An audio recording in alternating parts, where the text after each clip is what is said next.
नमस्कार सुदर्शन न्यूज में आपका स्वागत है। मैं हूं मुकेश कुमार और आप देख रहे हैं जवाब तो चाहिए। जवाब तो चाहिए में आज हम बात करेंगे मुस्लिम तुष्टीकरण के टीले पर बैठी पश्चिम बंगाल की मुख्यमंत्री ममता बनर्जी की, जिन्होंने ईद के मौके पर आयोजित कार्यक्रम में अपने मुस्लिम वोट बैंक को खुश करने के लिए बीजेपी की आलोचना की। इसमें कुछ गलत भी नहीं है, राजनीति में ऐसा होता है। फिर आगे उन्होंने लाल और भगवा के एक होने की बात कही और मतलब यह कि टीएमसी के खिलाफ वामदल और बीजेपी के एक होने की उन्होंने बात कही। इसमें भी कुछ गलत नहीं है, यह एक राजनीतिक आलोचना है और स्वस्थ लोकतंत्र में यह होता रहता है। लेकिन इसके आगे जो ममता बनर्जी ने कहा वह घोर आपत्तिजनक है, हिंदुओं और सनातनियों के रक्त में उबाल को बढ़ाने वाला है। बीजेपी की आलोचना करते करते ममता बनर्जी ने हिंदू धर्म को गंदा धर्म कह डाला, उसे डर्टी रिलीजन बता डाला। यह किसी भी दृष्टि से स्वीकार्य नहीं है। अपने मुस्लिम वोट बैंक को खुश करने के लिए हिंदू धर्म को गंदा धर्म बतलाना केवल हिंदुओं से उनकी नफरत को ही नहीं दर्शाता, बल्कि मुस्लिमों के प्रति अगाध और अनकंडीशनल मोहब्बत को भी दर्शाता है। ममता बनर्जी, जिन्हें श्री राम के नाम से नफरत है, जिन्हें जय श्री राम बोलने से परहेज है, जो दुर्गा पूजा के पंडाल को साइज में करने यानी छोटा करने का आदेश देती है, जो तजिए के जुलूस के कारण माता के विसर्जन की तिथि को आगे बढ़ा देती है, जिन्हें भगवा और सनातन से नफरत और हिंदुओं के घरों को जलाने वाले, उनकी दुकानों और व्यापारों को लूटने वाले, उनके मंदिरों मूर्तियों को तोड़ने वालों से हमदर्दी है, जिन्हें संदेश खाली में अपने ही पार्टी की हिंदू महिला कार्यकर्ताओं का अपनी ही पार्टी के मुस्लिम अधिकारियों के द्वारा शोषण करवाने में कुछ भी गलत नहीं दिखता। बंगाल में नवरात्र की शुरुआत के पहले से ही यूं कहें कि मुस्लिमों का आतंक बदस्तूर जारी है। ऐसे में सरकार और प्रशासन को जहां दोषियों पर कार्रवाई कर हिंदुओं को भरोसा जीतना चाहिए था, वहीं सत्ताधारी दल की मुखिया और सरकार की मुख्यमंत्री ममता बनर्जी ईद मुबारक के मंच से धर्म को ही गंदा बताकर मुस्लिमों को खुली छूट देने का संदेश दे रही हैं। हिंदू धर्म और बीजेपी के हिंदू धर्म को अलग बताने वाला ज्ञान देकर ममता किसे खुश करना चाहती है? अलग बताने के चक्कर में हिंदू धर्म को गंदा धर्म बताकर आखिर ममता बनर्जी क्या साबित करना चाहती है? आज अपने प्रोग्राम में हम चर्चा करेंगे कि आखिर क्यों ममता बनर्जी को हिंदुओं का धर्म गंदा लगने लगा है। क्या मुस्लिमों को ईद मुबारक कहने के लिए हिंदुओं के धर्म को गंदा कहना ममता की मजबूरी है? क्या पश्चिम बंगाल के हिंदुओं के लिए अपने मंदिर, मूर्ति और धर्म को बचाना एक चुनौती है? करेंगे चर्चा, और चर्चा को आगे बढ़ाने के लिए हमारे साथ कुछ मेहमान होंगे, उनसे आपका परिचय करवाएंगे। लेकिन एक रिपोर्ट हमने तैयार की है ममता बनर्जी की इस स्टेटमेंट और पिछले 4-5 दिनों से लगातार हो रही पश्चिम बंगाल में हिंसा पर हमने एक रिपोर्ट तैयार की है। वो पहले रिपोर्ट देखते हैं, उसके बाद मेहमानों से परिचय करवाएंगे और फिर उसके बाद चर्चा की शुरुआत करेंगे।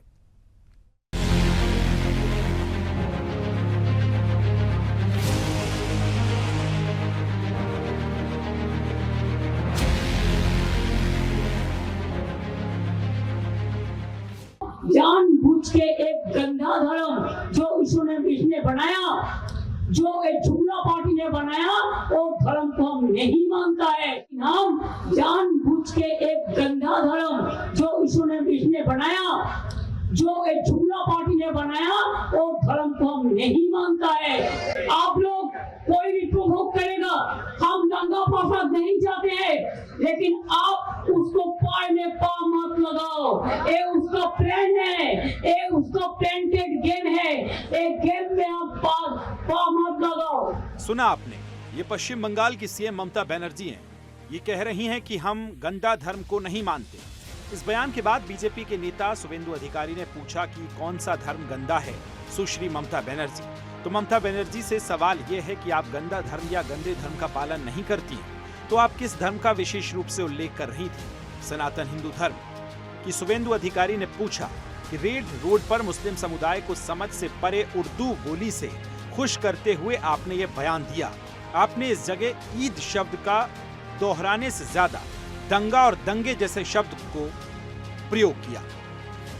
क्या ये कोई धार्मिक आयोजन था या कोई राजनीतिक कार्यक्रम? सुश्री ममता बनर्जी, आप ही हैं जो धर्म को हथियार बनाती हैं और आरोप दूसरों पर लगा देती हैं। ममता ने सनातन को गंदा धर्म और गंदी तस्वीर बोला। आइए हम आपको दिखाते हैं बंगाल में कितनी गंदी तस्वीर है जिसे ममता छिपाने के लिए हिंदू धर्म पर निशाना साध रही हैं। देखिए पहली तस्वीर, नंदीग्राम की, जहां हिंदुओं के साथ मंदिर तोड़े गए। दूसरी तस्वीर मेदीनपुर की, जहां हिंदुओं को शोभा यात्रा से निकालने पर हमलों का सामना करना पड़ता है। हिंदुओं पर पथराव किया जाता है, जिसमें कई हिंदू चोटिल हो जाते हैं।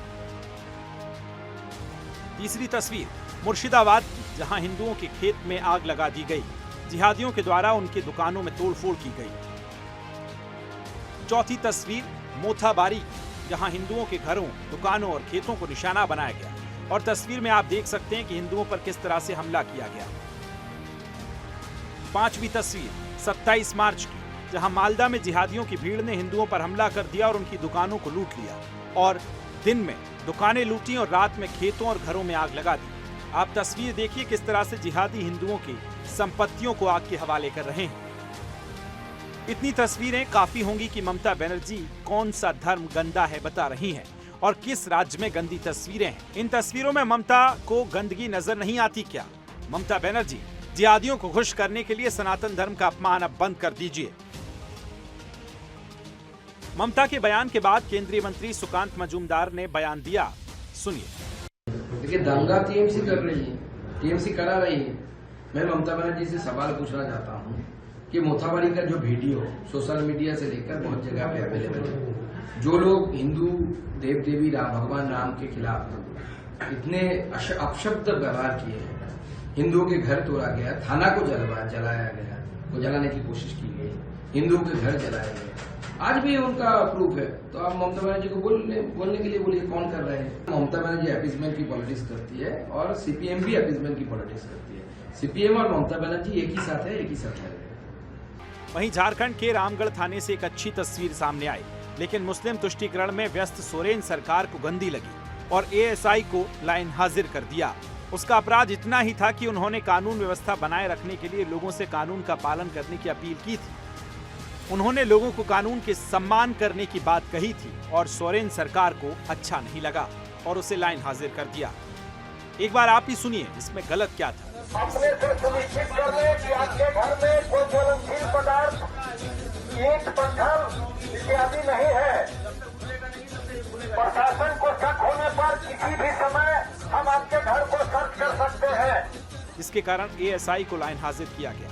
बीजेपी नेता बाबूलाल मरांडी ने लिखा कि यदि इस तरह की तुष्टीकरण की राजनीति के चलते कर्तव्यनिष्ठ पुलिसकर्मियों को दंडित करने की कार्रवाई होती रही तो समाज में अमन चैन और सौहार्द बनाए रखना कैसे संभव होगा।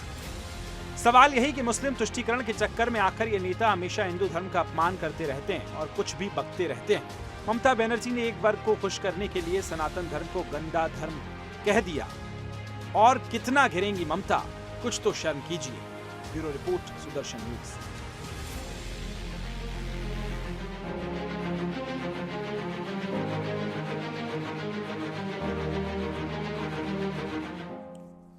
तो हिंदू और सनातन धर्म को गंदा कहना बड़ा ही आसान है। ये कोई पहली बार किसी नेता ने नहीं कहा है। हर एक जरिए से, हर एक माध्यम से हिंदू धर्म पर हमले होते रहे हैं। आज ममता बनर्जी ने भी कहा और हिंदू धर्म को गंदा करके उन्होंने किस धर्म की अच्छाई बताने की कोशिश की है, इस पर भी हम चर्चा करेंगे। और चर्चा को आगे बढ़ाने के लिए हमारे साथ जो मेहमान हैं उनसे मैं आपका परिचय करा दूं। अंश रॉय हमारे साथ हैं, टीएमसी के नेता, मुमताज आलम रिजवी मुस्लिम स्कॉलर के तौर पर, अविनाश सिंह हमारे साथ राजनीतिक स्कॉलर के तौर पर, बीजेपी के प्रवक्ता नेहा धवन जी हमारे साथ हैं। अंश रॉय से मैं शुरुआत करूंगा। अगर अंश रॉय, क्या आपको आवाज़ मिल रही है मेरी? अंश रॉय लगता है अभी हमारे साथ जुड़े नहीं हैं। मैं नेहा जी के पास आऊँगा। नेहा जी, आपने भी ममता बनर्जी का बयान सुना होगा। वो कह रही हैं कि बीजेपी, हालांकि वो सीधे तौर पे हिंदू धर्म को या सनातन धर्म को गंदा नहीं कह रही, लेकिन उनका मतलब वही है। वो कह रही है कि बीजेपी का धर्म, बीजेपी ने किसी धर्म की स्थापना की है क्या? नेहा जी, देखिए, मुझे लगता है कि के लिए शायद बीजेपी ने हिंदू धर्म की स्थापना की हो, लेकिन आप और मैं ये बात जानते हैं कि सनातन चिर प्राचीन काल से चला आ रहा है। बीजेपी ने सनातन को आगे बढ़ाने का आज 21st सेंचुरी में जरूर काम किया है, लेकिन जिस तरह से पिछले कुछ वर्षों से, जब कांग्रेस का समय था, कांग्रेस केंद्र में थी और बहुत से राज्यों की सरकारों में कांग्रेस बैठी हुई थी, तब से जो हिंदुओं और सनातनी व्यक्तियों के साथ में जो दुर्व्यवहार उन राज्यों में और केंद्र की सरकार ने किया, उस लड़ाई को लड़ने का काम बीजेपी ने जरूर किया है। देखिए, हम भी जानते हैं कि पश्चिम बंगाल में हिंदुओं की क्या स्थिति है। ये बात ना तो आपसे छिपी है, ना पूरे देश से, पूरे विश्व से छिपी है। ये काम हमने नहीं किया है। टीएमसी का राज तो बहुत सालों तक पश्चिम बंगाल में रहा। अगर ममता बनर्जी खुद को हिंदू मानती हैं, आज चुनाव के समय में अपना गोत्र बताती हैं, चुनाव के समय में चंडी पाठ कराती हैं, चुनाव के समय में हरे राम हरे कृष्णा वोट को अर्जित करने के लिए इस तरह की रणनीति को अपनाती हैं, तो उनको इस और भी ध्यान देना चाहिए कि किस तरह से पश्चिम बंगाल में हिंदुओं के साथ दुर्व्यवहार हो रहा है। उनकी माताओं और बेटियों के साथ में कैसा व्यवहार पश्चिम बंगाल में मुस्लिम व्यक्ति कर रहे हैं, मुस्लिम धर्म को मानने वाले लोग कर रहे हैं। वहां पर ममता बनर्जी की आवाज क्यों नहीं उठती? और दूसरी बात, मैं एक और बात पूछना चाहूंगी ममता बनर्जी से और उनके समर्थकों से कि पश्चिम बंगाल में जब हिंदुओं की संविधान की बात आती है या हिंदुओं के कानूनों की बात आती है, तब ममता बनर्जी के मुंह पर पट्टी क्यों लग जाती है? जब ओबीसी का दर्जा मुसलमानों को देना होता है तो मुस्लिम व्यक्तियों की छानबीन नहीं होती है, बिना वेरिफिकेशन के उनका ओबीसी का सर्टिफिकेट बना दिया जाता है। लेकिन वहीं जब हिंदू अपने किसी भी धर्म के बात उठाते हैं, मंदिरों की टूट फूट पर आवाज उठाते हैं, या फिर उनके जो धार्मिक आयोजन होते हैं, धार्मिक जुलूस होते हैं, उनको निकलने की बात आती है, तब क्या ममता बनर्जी उनके अधिकारों के लिए लड़ाई लड़ती नजर क्यों नहीं आती है?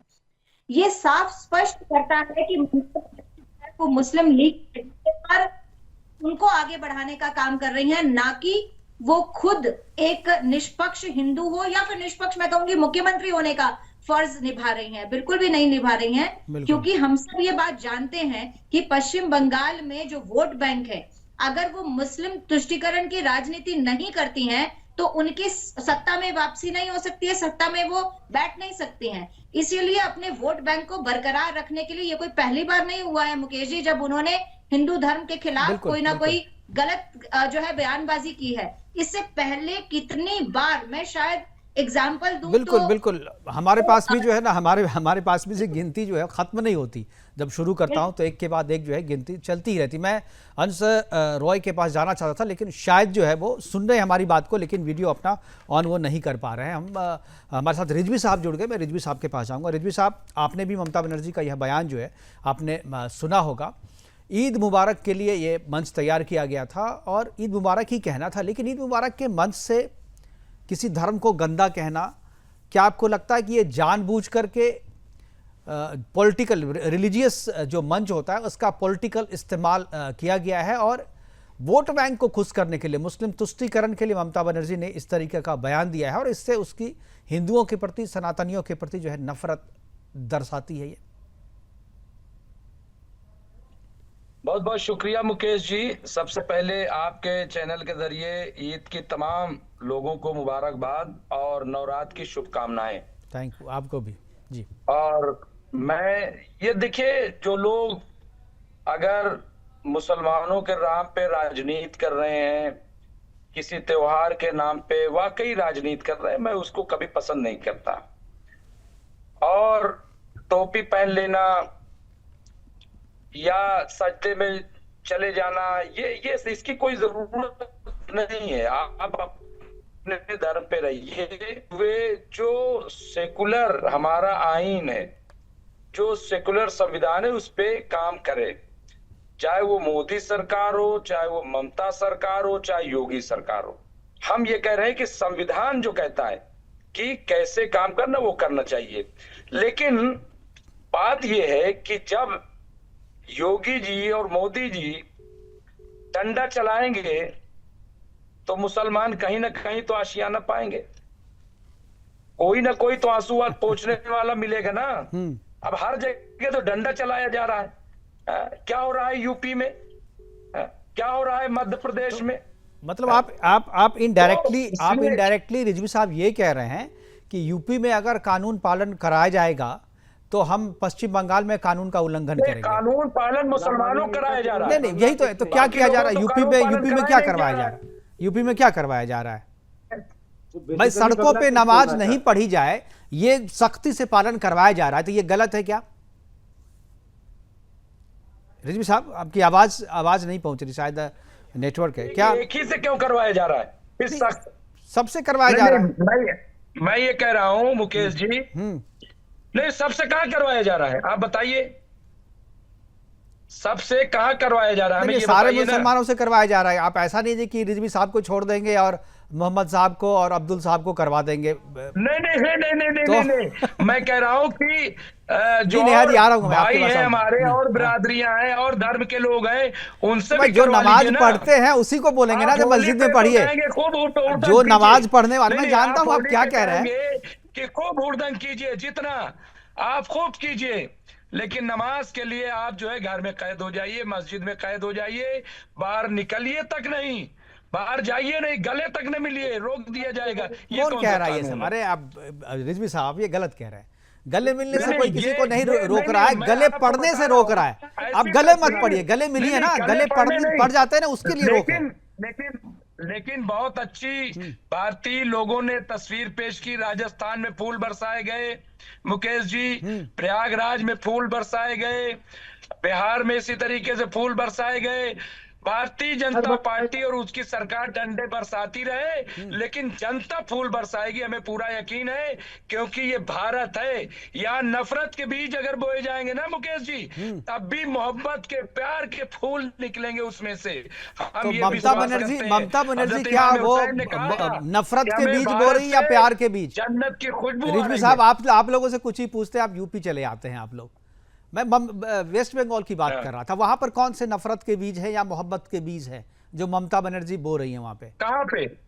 वेस्ट बंगाल नहीं में? नहीं, ममता बनर्जी को देखिए, ऐसा है, ममता बनर्जी को तो बीजेपी ने अपना टूल बना लिया है। बीजेपी या और मुझे तो ममता लग रहा था बनर्जी जी कि तो आप नूरा लोगों का कुश्ती कर बदला रही लेने है। के लिए ममता जो है नूरा एकदम कुश्ती, खड़ा है, तुम वहाँ पूरे नूरा देश में कुश्ती कहीं भी चल रही है। मुसलमानों को कुछ कहो, मैं बदला बंगाल में ले लूंगी। चल रही है। वहां पे कांग्रेस को खत्म कर दिया, हाँ। यही झगड़ा कर करके नूरा कुश्ती। वहां पे कम्युनिस्ट पार्टी जो 33 साल सरकार में थी, उसको बर्फ में लगा दिया नूरा कुश्ती करके। तो वहां तो ये जानबूझ करके बीजेपी और ममता दोनों नूरा कुश्ती कर रहे हैं। ठीक है, ममता को चाहिए ठीक है, मुस्लिम वोट, ठीक है रिजवी साहब, और रिजवी साहब, बीजेपी को नेहा जी चाहिए कुछ, वहां पे हिंदू नेहा जी वोट। कुछ बोलना चाह रही है, ये लेकिन वहां उससे पे पहले पूरा नेहा जी, चल आपसे रहा है। पहले थोड़ा अविनाश जी के पास जाऊंगा। अविनाश जी भी सुन रहे हैं। अविनाश जी, जो मैं आपसे सवाल नहीं पूछूंगा, रिजवी साहब जो कह रहे हैं आप भी सुन रहे हैं, नेहा जी ने कहा वो भी सुन रहे हैं, और ममता ने जो कहा वो भी आप जानते हैं, और यूपी में जो हो रहा है वो भी आप समझते हैं। रिजवी साहब के इस बात को किस तरीके से आप जवाब देंगे? मुकेश जी, आप नमस्कार, सारे श्रोताओं को जय श्री राम। जय श्री राम। देखिए, रिजवी साहब बिल्कुल सही कह रहे हैं। कह रहे थे थोड़ी देर पहले कि मस्जिद के पे आप कैद करना चाहते हैं। मैं भी मानता हूं मस्जिद कैद खाना है, गिरा दीजिए, सड़कों पे नमाज पढ़िए। हमने कब कहा कि आप मस्जिद बनाइए? अब गिरा दीजिए सारी मस्जिदें। और जहां तक ममता का सवाल है, देखिए ममता जी एक पाकिस्तान जैसे राज्य की वो मुख्यमंत्री हैं। अब वो अपने इमेज में, अपने कैरेक्टर में इतनी ढल चुकी है और इतनी बंध चुकी है कि अंग्रेजी में कहते हैं you are riding a tiger. अगर आप शेर की पार्किंग में खड़ी कर रहे हैं। तो अगर आप उतरेंगे तो शेर आपको खा जाएगा। तो ममता जी को पता है कि उनकी 35% वोट, 30% वोट अगर सिक्योर उनको रखनी है, तो रैबिड इस्लाम, तो टेररिस्ट, जो इस्लाम के अंदर जो टेररिस्ट मानसिकता वाले लोग हैं, उनको लीडर करना है। और खास करके जब अमित शाह ने पार्लियामेंट में बांग्लादेशी घुसपैठ के ऊपर जवाब देते हुए जब ये बताया कि 450 किलोमीटर जो बंगाल का जो बॉर्डर बांग्लादेश से लगता है वो खुला हुआ है ममता की वजह से, तो जमीन देती नहीं है, बनने देती नहीं है, तो वहां से आदान प्रदान चालू है। ये कहना बड़ा मुश्किल है कि वो वेस्ट बंगाल की या बंगाल की वो चीफ मिनिस्टर है या वो बांग्लादेश की किसी राज्य की चीफ मिनिस्टर है।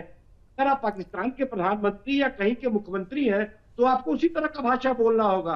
तो ममता उसी तरह का भाषा बोल रही है। और जहां तक हिंदुओं के वोट का सवाल है, उनको ये पता है कि ये टोलेबाज जितने भी है, जो उन्होंने पैसे कमाए हैं या जो उनकी तुष्टीकरण की राजनीति जो है अपने टोलेबाजों के प्रति, उससे उनको 20-25%, 30% हिंदू वोट भी मिल जाएगा। तो अगर उनको 50% वोट, 91% वोट गारंटी कहीं से हो रहा है, तो वो वही भाषा बोलेंगी और वही भाषा वो बोल रही है। अब हमें जाकर के, मैं हिस्ट्री का विद्यार्थी भी रहा हूं और आप भी पढ़े होंगे बचपन में, हमें अब समझ में आ रहा है कि अंग्रेज कैसे हिंदुस्तान में बंगाल के रास्ते उन्होंने पूरे हिंदुस्तान को हथिया लिया। ममता जैसी कुछ लोग तब भी रहे हो जो उन्होंने अंग्रेजों को क्लियर पैसेज दिया। अब ममता ऐसा लग रही है कि इस पाकिस्तान जो कि बांग्लादेश है, उसको एक क्लियर पैसेज देना चाहती है नॉर्थ ईस्ट, ठीक है। बिहार, झारखंड और बंगाल तक। ठीक है अविनाश जी, मैं दोबारा आपके पास आऊंगा। नेहा जी कुछ बोलना चाह रही थी, नेहा जी कुछ बोलेंगे, उसके बाद मैं अंश रॉय के पास जाऊंगा जो फोन से जुड़ रहे हैं हमारे साथ। जी नेहा जी। मुकेश जी, मैं रिजवी जी से यही बात पूछना चाह रही थी। आपने बहुत अच्छी बात उठाई कि ये नफरत फैलाने का काम कौन कर रहा है। क्या ममता बनर्जी का ये बयान जो आया इस बार और इससे पहले कई बार ममता बनर्जी ने ऐसे ही हिंदुओं के खिलाफ जो बयानबाजी की, क्या इसको आप नफरत फैलाना नहीं कहते? रिजवी साहब से मैं एक बात और पूछना चाहूंगी, क्या भारतीय संविधान को लागू करना, लॉ एंड ऑर्डर मेंटेन करने की स्थिति और क्या रूल एंड रेगुलेशन को के अंदर किसी को चलाना, आप उसको मुस्लिमों को दबाना कहते हैं? कौन आगजनी करता है धार्मिक अनुष्ठानों में, धार्मिक कार्यक्रमों में? कौन पत्थरबाजी करता है? दिल्ली के शाहीन बाग में क्या हुआ ये सब आप जानते हो। जम्मू एंड कश्मीर में भारतीय सेना के ऊपर पत्थरबाजी, आगजनी, बम विस्फोट होना, आए दिन गोलीबारी करना, ये कौन कर रहा है? इसको आप दबाना कहते हैं। तो भारत में जो भारतीय संविधान को लागू फिर कौन करेगा? किसकी जिम्मेदारी है? अगर सरकार की जिम्मेदारी नहीं है तो किसकी है? अगर उससे किसी एक पर्टिकुलर धर्म के लोगों को ही नुकसान हो तो आप क्या कहेंगे? अगर मुस्लिम ही मुस्लिम को नुकसान पहुंचाए तो क्या कहेंगे? हरियाणा में आप देखते हैं आज ही ईद के दिन में ही जो है पत्थरबाजी हुई मेवात के एरिया में, 2 गुट आपस में जुड़ गए। तो क्या उस समय सरकार बीच में हस्तक्षेप नहीं करेगी कानून व्यवस्था कायम करने के लिए? दूसरी बात मैं सीधी सी बात आपसे पूछना चाहूंगी, एक छोटी सी बात और कहूंगी कि बिल्कुल सही कहा। क्या आपने सिखों को गुरुद्वारे के बाहर कीर्तन सड़क पर बैठकर करते देखा है? क्या आपने मंदिर के बाहर सड़कों पर बैठकर हिंदुओं को कोई आयोजन करते हुए देखा है? किसी के घर के बाहर गली में आयोजन हो वो बात दूसरी है, वो तो मुस्लिम्स भी, धर्म के लोग भी अपने ब्याह शादी जो है वो गली मोहल्ले में करते हैं। लेकिन नमाज सड़क पर पढ़ने का जो बात है वो केवल आपके धर्म में ही नजर आती है, ऐसा क्यों है? और जब इस पर कोई बात उठती है नहीं, तो ये धर्म में नहीं है। नेहा जी मैं थोड़ा करेक्ट करूँ, ये धर्म में नहीं है, ये बिल्कुल ही ऐसी नमाज कबूल नहीं होती है। इनके जो जानकार बोलते हैं ऐसी नमाज कबूल नहीं होती है। बिल्कुल और सही बात है। अविनाश जी ने बहुत अच्छी बात कही कि अगर आपको लगता है कि आप उस परिधि में दब रहे हैं, फंस रहे हैं, तो आप उसको तोड़ डालिए। वो सब मंदिर, मस्जिद, गुरुद्वारे, हम तो यही बात करते हैं। हमारे तो धर्म में, सनातन में कितने ऐसे महान जो है विचारक हुए हैं जिन्होंने ये बात कही है कि अगर आपको लगता है कि धर्म आपको बांधता है, धर्म आपकी मानवता को, इंसानियत को खत्म करता है, तो ऐसे धर्म से छूट जाना चाहिए। तो रिजवी साहब, मैं आपसे ये बात पूछना चाहूंगी कि क्या सड़क पर नमाज पढ़ना ही एकमात्र इबादत का रास्ता है? क्या इसके अलावा रास्ता नहीं है? जी बोलिए रिजवी साहब। ठीक है। सबसे पहले जी रिजवी साहब एक मिनट जरा सा, अविनाश जी आपको सेम क्वेश्चन है जी। बस एक लाइन ये जोड़ना चाह रहा था कि क्रिश्चियन को ये बोला जाता है, कॉन्स्टिट्यूशन में है, सब जगह है, मानसिकता में कि तुम क्रिश्चियन रहो। इस्लाम में ये बोला जाता है तुम पाक मुसलमान रहो। सिख भी सिख रहेगा। ये केवल हिंदुओं को बार बार सेकुलर होने की क्यों दबाव दिया जाता है? सही बात है जी। रिजवी साहब बोलिए। रिजवी साहब नहीं तो कम्युनल हो जाएंगे फिर। नहीं भाई, हिंदू रह के तो आप अगर मुसलमान है तो आप कम्युनल है क्या? ईसाई नहीं, मुसलमान अगर मुसलमान है तो कम्युनल है क्या? ये जो बात कह रहे हैं कि क्यों कहा जाता है, क्या बताइए ना। अरे जो दंगाई है उसे आप कहिए ना, जो आप सेकुलर रहो। क्या है बीएचपी, क्या सब आप देख लीजिए। चलिए मैं भी सीक्वेंस में जवाब दे देता हूँ। ठीक है रिजवी साहब जवाब दे रहे हैं। रिजवी साहब जवाब दे रहे हैं, एक बार सुन लीजिए, जवाब दे लीजिए। सीक्वेंस में जवाब दे देता हूँ, 1 मिनट रुक जाइए। अब देखिए मैं चुपचाप सुनता रहा। देखिए अविनाश जी, घर में कैद होना और घर में रहना दोनों में बड़ा फर्क है। नंबर 1, आपने अंग्रेजों का हवाला दिया और इसको सोचिएगा, आप तालीम याफ्ता है, पढ़े लिखे, सोचिएगा। दूसरा आपने कहा अंग्रेज बंगाल से आए। बाबर कहां से आया था? उसको कौन बुलाया था? कहां से लाए गए थे बाबर? वो भी आप सोचिएगा।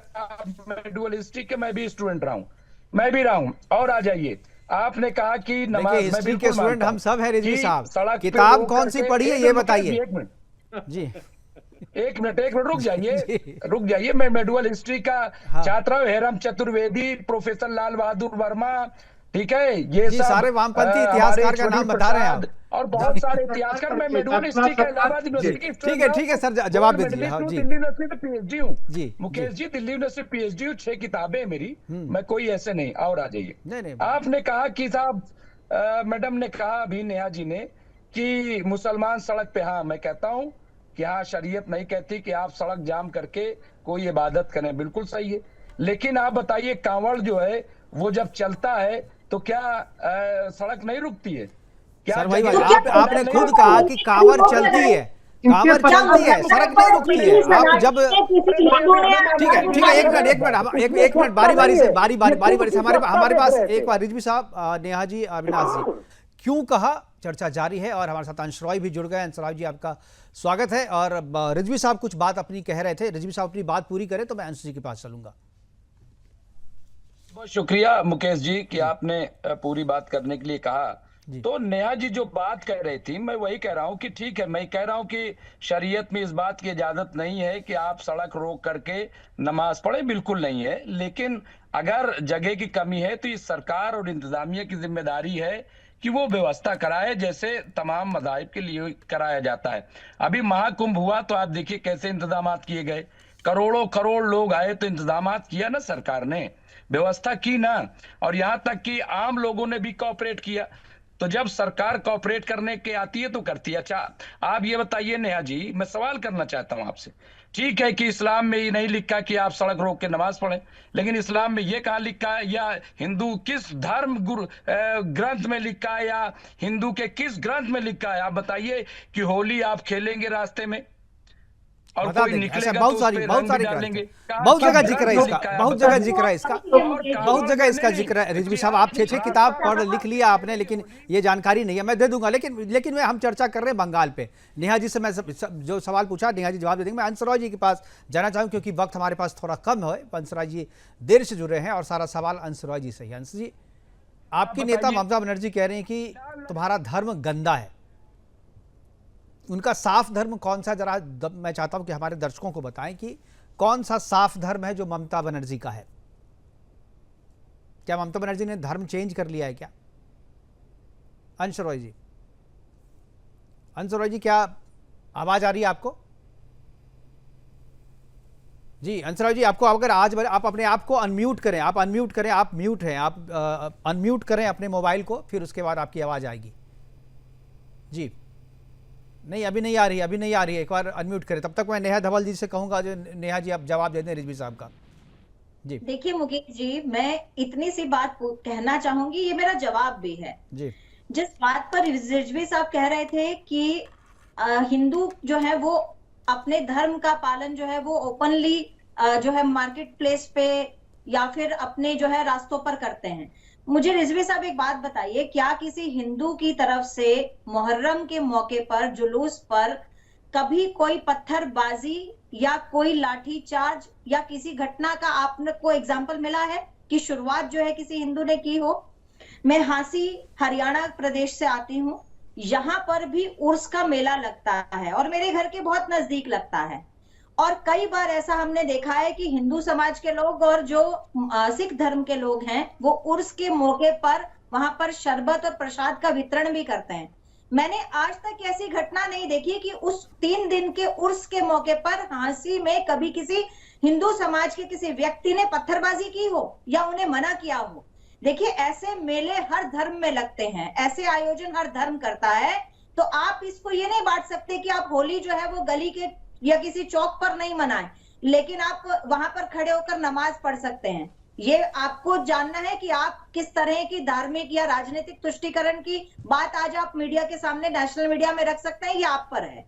दूसरी बात, मैं एक बात और कहना चाहूंगी मुकेश जी कि क्या किसी हिंदू आयोजन में, पश्चिम बंगाल में अगर कोई हिंदू आयोजन में ममता बनर्जी जी चीफ गेस्ट गई होती मुख्यमंत्री के रूप में, जहां पर सभी हिंदू धर्म को मानने वाले वोटर्स उनके सामने बैठे होते, क्या उनके आयोजन के मंच खड़े होकर ममता बनर्जी की हिम्मत की कि वो इस मुस्लिम धर्म को या इस्लाम को गंदा बोलने की हिम्मत कर सके? ये बात कोई उनसे पूछने वाला हो? वो हर मुस्लिम आयोजनों में हिंदू धर्म पर हर नेता जो विपक्ष का नेता है, चाहे टीएमसी का है, चाहे हम अपने कर्नाटक में या तमिलनाडु की जो देखते हैं कांग्रेस के नेता हैं, वो सब हिंदू धर्म को बुरा भला कह देते हैं, वो सनातनियों को बुरा भला कह देते हैं। तो विपक्ष में दूसरे धर्म या किसी अन्य धर्म, सिख धर्म के खिलाफ, मैं कहती हूँ क्रिश्चियन धर्म के खिलाफ, क्या कोई ऐसी टिप्पणी करने की हिम्मत कोई मुख्यमंत्री, कोई नेता करता है क्या? बिल्कुल बिल्कुल, आप सही कह रहे हैं। अंसर राव हमारे साथ जुड़ गए हैं, लेकिन लगता है कि मेरी बात को सुन करके जानबूझ करके अपना मोबाइल म्यूट किए हुए हैं, क्योंकि इनके पास शायद कोई जवाब नहीं है, कुछ बोलना नहीं चाह रहे हैं। अंसर राव अगर नहीं बोलना चाहते हैं तो आप हमारे गेस्ट कोऑर्डिनेटर से कह के डिस्कनेक्ट भी अपने आप को कर सकते हैं। अपना चेहरा दिखाने की जरूरत नहीं है, अगर बोलना नहीं चाहते हैं तो अपना चेहरा दिखाने की कोई जरूरत नहीं है आपको। अविनाश जी, क्या आपको लगता है कि दो तस्वीर, एक तस्वीर नहीं जा रही है? हाँ, अब आ रही है बात। जी बताएं अंशी, क्या आप ममता बनर्जी जो है उन्होंने अपना धर्म बदल लिया है क्या? उनको कौन सा धर्म, ये हिंदू धर्म गंदा क्यों लग रहा है? मैं बता रहा हूँ, आज की आपने जो मुहर्रम पे आज की वीडियो को बात कर रहे हैं, आप वीडियो को ठीक से देखिए। ममता बंदोपाध्याय ने क्या कहा है।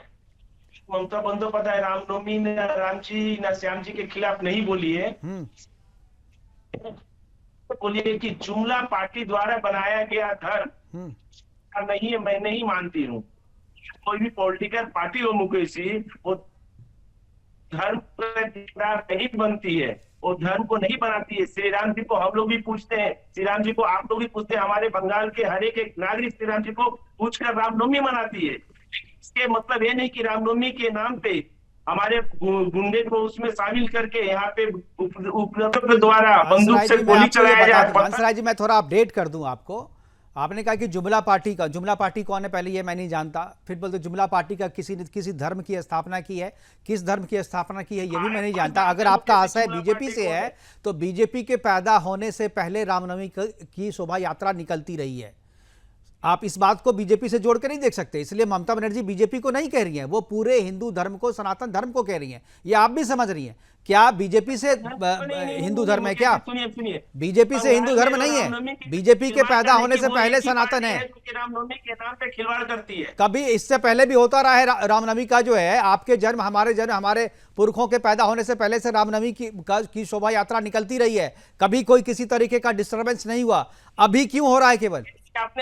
आपने 22 और 23 के हावड़ा का रामनवमी के जुलूस को आप देखिए, उसमें लहराते हुए बंदूक जो लहराते हुए बंदे थे वो कहां से पकड़ाए थे, किस पार्टी से कनेक्शन थी?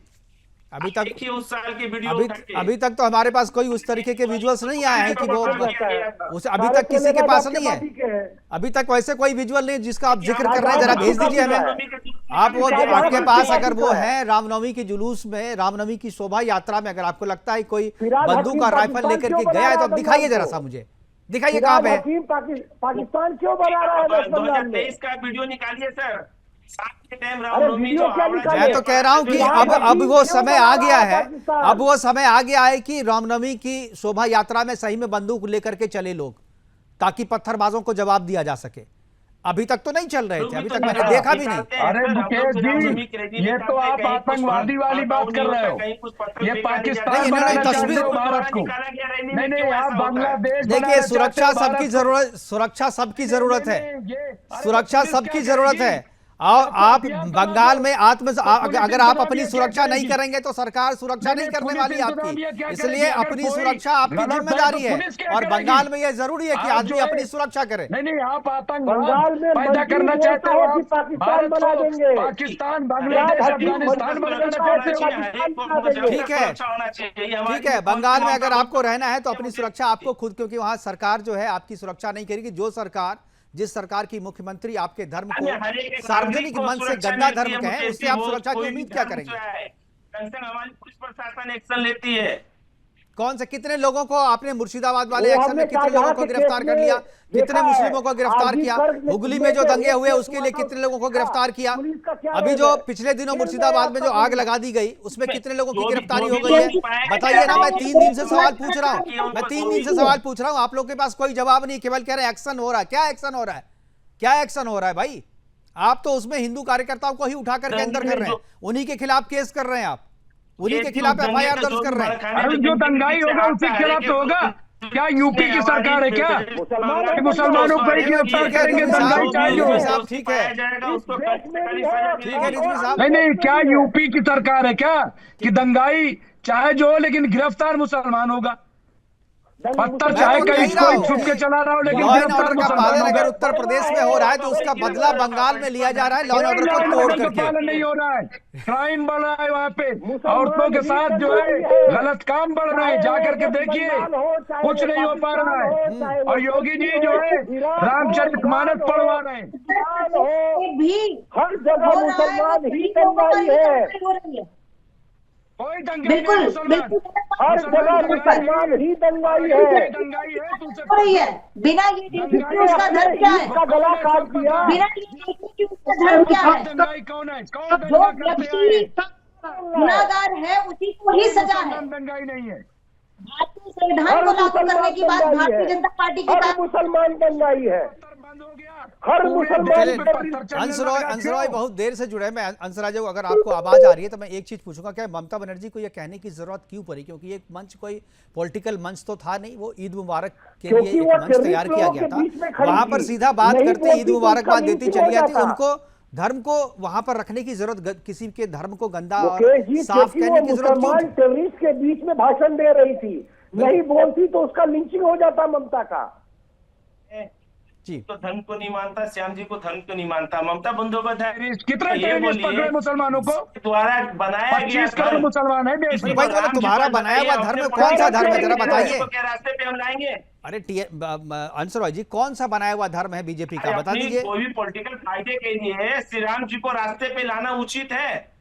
तो भी मानते श्री राम जी को, मंदिर में जाके पूजा करते हैं, रामनवमी मनाते हैं, लेकिन कोई पॉलिटिकल पार्टी अपनी के लिए, अपनी फायदे के लिए उन्हें रास्ते पे उतार चुकी है। ममता बंदोपाध्याय का कहना है कि किसी भी पॉलिटिकल पार्टी हो बनाया हुआ धर्म मुझे स्वीकार नहीं है। आप क्या कर रहे थे? तो ये क्या सनातन और हिंदू धर्म बीजेपी ने बनाया क्या? नहीं, आप अंश रॉय ये कहना चाह रहे हैं कि सनातन धर्म जो है और हिंदू धर्म वो बीजेपी ने बनाया है, आप ये कह रहे हैं? आप इसीलिए उसे गंदा कह रहे हैं? बनाया नहीं है, उसके द्वारा जो रामनवमी को नाम के गंदा फैलाया जा रहा।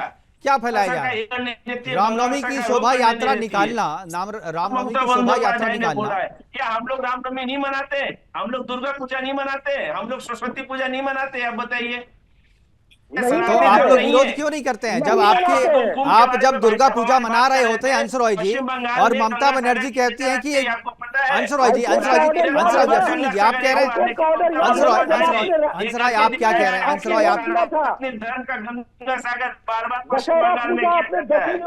ठीक है अंश रॉय, आप कहते हैं कि आप भी दुर्गा पूजा मनाते हैं, आप भी रामनवमी मनाते हैं। आप एक चीज बोलिए, आप दुर्गा पूजा मनाते हैं, यदि अंश रॉय जी अगर आप दुर्गा पूजा मनाते हैं और ममता बनर्जी आपकी माता के विसर्जन को टाल देती है, एक दिन रोक देती है क्योंकि तजिया का जुलूस निकलना होता है, तो आप विरोध क्यों नहीं कर पाते हैं?